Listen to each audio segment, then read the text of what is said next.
Well, watching Donald Trump's day today, I'm just struck by the fact that we have a president again. I mean, look at this guy's day. 3 speeches, 196 executive actions, holds a 90-minute press conference narrating each one as he goes along. I mean, Joe Biden could not and would not offer the kind of transparency or vigor to the American people that we got here on day one from Trump. And tonight, Trump's going to throw on a tux and go to 3 balls. I mean, he's having an active day. I think it's going to be a massive amount of contrast here for a presidency like what we're going to see out of Trump and versus what we've had out of Biden. Scott Jennings shakes up the panel by saying it's nice to finally have a real president again. Watching Trump today, and Van and I were talking earlier today, watching him walk down the hall of the Capitol, and the words that came to mind to me were gritty, resilient, determined, and audacious. There's not like a more perfect advertisement for the value of these qualities in modern America. I mean, you think about all the things that happened to him.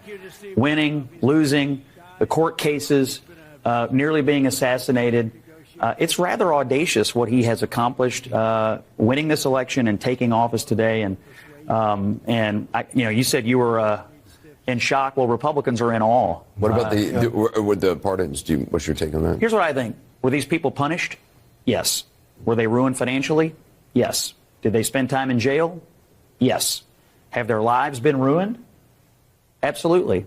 And one of you said earlier, Van or Axe, that you think this sends a terrible signal that you can get away with things like this, as though we've never had a moment in recent American history when people were not punished for rampaging around when they shouldn't have been. It was the summer of 2020. And these people were actually punished. Those people were never even charged. Hey, that's not true at all. That's not true. Most charges are not. Let him answer. But I do see it differently in that I don't like it when people tear up buildings at all. I'm not a part of some pro-riot, pro-crime lobby. CNN should really start paying attention to Scott Jennings if they want to stay relevant. He's been trying to explain over and over that this is a losing battle for both the establishment media and the Democrats. And more importantly, he's been breaking down why. Let's face it, this narrative might have gained some traction if it wasn't following a wave of citywide riots that people on the left either downplayed or outright cheered on. But that's not the case. Add to that the fact that Americans have just come off 4 exhausting years of being gaslit by elites and the media who constantly blamed regular folks for problems they created. After all that, it's no surprise that people don't have the energy or the patience to get worked up over something that happened 4 years ago. Jennings is laying out the reality, but is anyone at CNN actually listening?